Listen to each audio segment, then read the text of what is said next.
ښځه او خاوند په یو غسلخانه کې غسل کولی شي که نه؟ سلام ګران لیدونکو، هیله ده چې روغ جوړ او د صحت جامې مو په تن وي.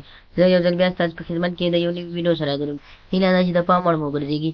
تر هر څه دمخه باید یادونه وکړم که زموږ چینل مو نه وي سبسکرایب کړی نو زموږ چینل سبسکرایب کړئ او په خوا کې ورسره د ګوګړي نښان ووهئ تر څو زموږ راتلونکي ویډیوګانې په اسانۍ سره وکتلی شئ. مننه. یو ورور پوښتنه کړې وه چې آیا کولی شو په یو غسلخانه کې د خپلې مېرمنې سره ولامبم یا هم اودس په ځای کې چې کوم خلک اودس جوړوي یا هم اودس ځان صفا کوي کولی شم ځان ورسره ومینځم یا هم کوروالی همغسې کې وکړم یا هم بل مطلب. خو تاسو کولی شئ چې زموږ دغه څو خبرې چې تاسو مونږ کوو نو باید په غور سره یې واورئ. ځینې اکثره خلک داسې وي چې لومړی خبرې واوري بیا وروسته عمل پرې نه کوي.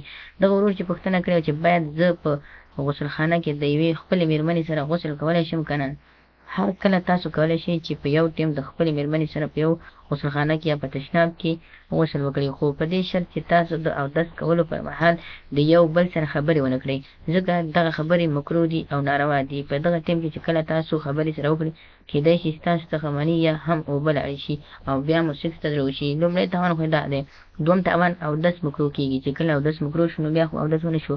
نو تاسو کولی شئ چې په دغه یو شرط باندې تاسو خبرې ونه کړئ، د یو بل سره خبرې ونه کړئ، ونه غږېږئ، نو تاسو کولی شئ چې د یو بل سره غسل هم وکړئ او یو بل صفا او راپاک او پاک ومینځئ، یعنې یو بل باندې لاس هم ووهئ، یو بل ومینځئ.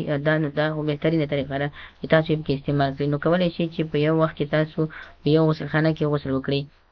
دغه د ورور پوښتنه چې وه دغه پوښتنې جواب یې دا دی چې کولی شئ چې په یو تشناب یا په یو غسلخانه کې تاسو یو ځای غسل وکړئ.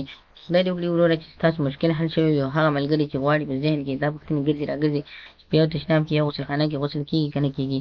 نو هیله کوم چې دغه پوښتنې حل شوي وي او هغه خلک چې زموږ چینل ته نوي راغلي نو زموږ چینل سبسکرایب کړئ او په خوا کې ورسره د ګوګړي نښان ووهئ. مننه.